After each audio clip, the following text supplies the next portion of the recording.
Inamin na ho ngayon mismo ni PCO Undersecretary Claire Castro na meron palang basbas ni Pangulong Marcos Jr.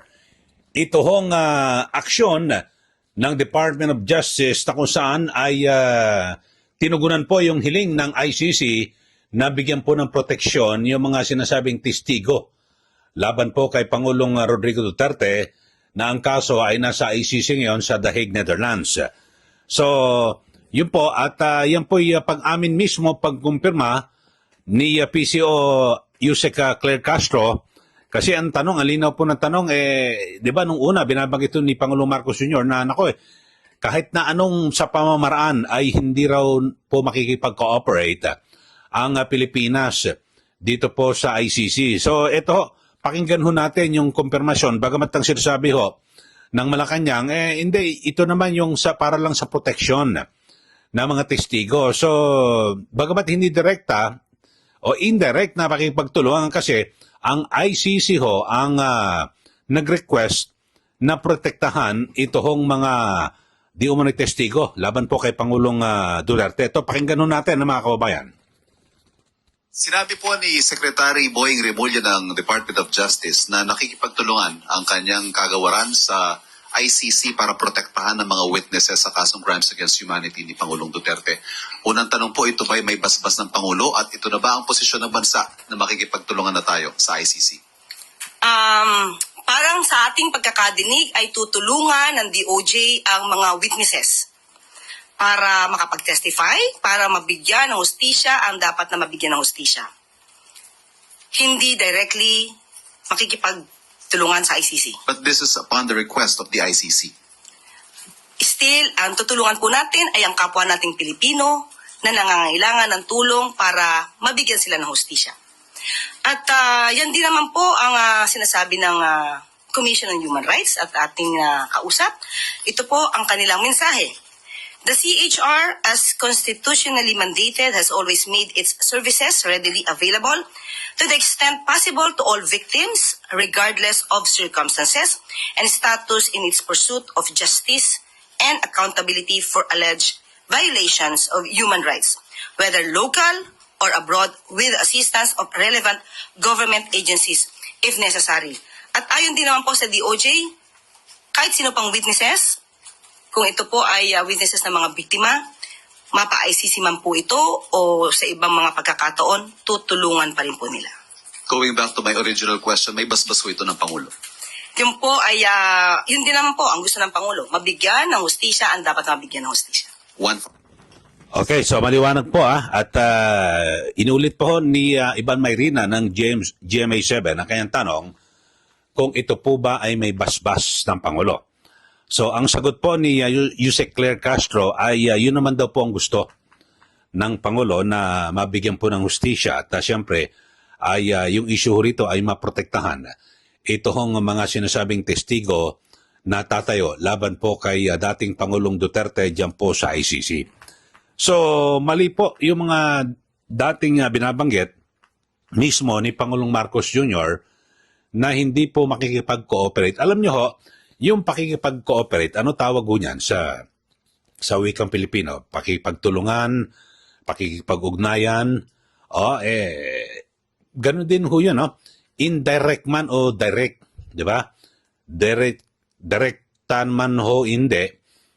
Basta't kahit na indirect, na ipagtulungan ka pa rin, di po ba? So, suma total, mga kababayan, base po sa mga pahayag ni Yusek Claire Castro, ay nakikipagtulungan po ang gobyerno ng Pilipinas dito po sa ICC, bagamat indirect. Yun ho. Maliwanag ho, di ba? Ang sabi ho noon ni Pangulong Marcos Jr., ang sabi niya, hindi raw po makikipag-cooperate sa anumang paraan o kahit na anong klase.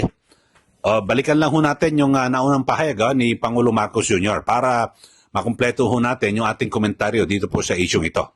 Basta tapos na lahat ng ating pag-uusap sa ICC at kagaya ng sinasabi namin mula sa simula, we will not cooperate with them in any way, shape, or form. So, in any ways o kahit na anong paraan daw ho, no? ay hindi raw po makipagtulungan, makipag-cooperate ang ICC. So yan po binabanggit ho ng Pangulo. Pero ngayon, kinumpirma na po ng Malacanang ni Yusek Castro na indirect ay nakikipagtulungan na ang gobyerno at ito po ay may basbas ni Pangulong Marcos Jr. Ito ho yung issue, mga kababayan, na kung saan ay mismong si Justice Secretary Boying Remulla ay nagbabanggit na bibigyan po ng proteksyon at sila po ay mangangalaga dito po sa mga testigo na kung saan ay nagdidiin laban po kay dating Pangulong Duterte sa kasong crimes against humanity dyan po sa ICC at na may kinalaman sa kampanya o giyera laban sa illegal na droga ng Duterte administration. So yan po, maliwanag kayo ho. Ano ang pananaw niyo ho rito? Talagang hindi ho ba nakikialam pero indirect daw ho na tumutulong o anong klase ho ito? Ano ang masasabi niyo ho rito? Kasi muling pinag-uusapan itong issue dahil sa meron daw pong request ang ICC sa gobyerno ng Pilipinas na protektahan naman yung mga testigo at yan po inanunsyo naman ni Secretary Boying Remulla na tutulungan nila po protektahan yung mga testigo at ang sinasabi mukhang sila po magpa-facilitate para dalin pa sa sa dahig itong mga testigo. So sila po magpoprotekta. Pero kung hindi na ho tayo miyembro, di po ba, hindi ho tayo obligado na tumulong diyan, di po ba? At pag ganyan, gagastos pa ho tayo diyan kasi di na ho tayo miyembro Dapat ho ang pwedeng maging sagot ho rito kung talagang totoo at may paninindigan po ang Marcos Jr. Administration na hindi tayo makipag-cooperate dahil sa hindi na tayo miyembro. Kung talagang yan po ay totoo, pwede namang sabihin ng DOJ na hindi na po kami miyembro. Kung gusto nyong protektahan yung mga testigo rito, magpadala kayo ng ng pulis. O gusto nyo, di ba, yung Interpol na sinasabi nyo, di sila magprotekta rito. At dito, di ba, o kaya naman ay hindi na dapat direkta na idaan sa Philippine government. At di ba, sa nakaraan, sabi ulit, pag-aresto, dinaan sa Interpol. Dapat sa Interpol din ipinadaan para mabigyan ng proteksyon yung mga testigo, di po ba?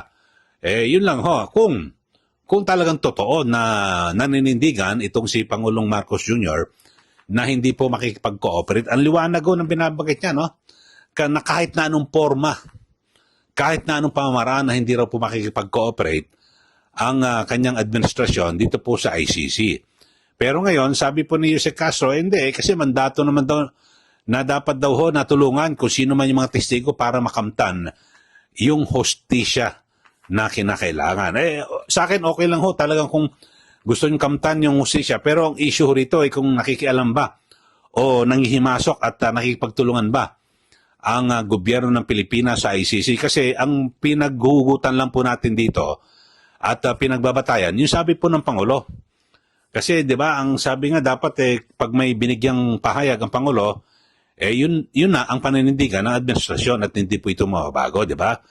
Ang 'di ba, ang sinasabi pag sinabi ng hari, 'di ba? Hindi mababali. 'Di ba? Ganyan ho, 'di ba? May kasabihan, sinabi ng Pangulo na hindi makikipag-cooperate pero nakikipag-cooperate pala. O yun ho. So parang ewan ko lang ho, sabi naman ni Yusek Castro may basbas So maaaring gumawa rin ito pong si Justice Secretary Boying Remulla na mga hakbang dahil sa may basbas pala ng Pangulo. So sumatotal, wala pong isang salita ang Pangulo kung ganito pong nangyayari dahil sa direct man o indirect nakikipagtulungan, ganun din po yon, di po ba? Yun ho, kinumpirma lang ho ni Yusek Castro, nakita ko lang sa kanyang press briefing, na indirect. At nanlinaw ho ng tanong ng Malacanang reporter ng GMA na kung may basbaso ito. Ang sabi, yun din naman gusto ng Pangulo, makamtan ang hustisya. So, ganun, pero indirect.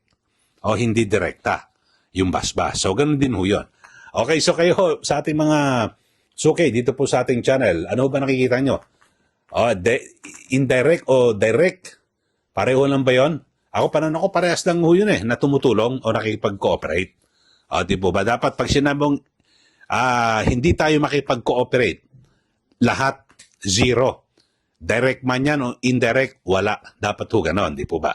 O sa mga bago lang po sa ating channel, mag-subscribe na po kayo dito po sa ating channel at huwag niyo rin pong kalimutan na i-share at i-like ito pong ating mga pinag-uusapan para lalo pa hong kumalat at marami rin pong makalam sa ating mga ginagawang komentaryo at opinion.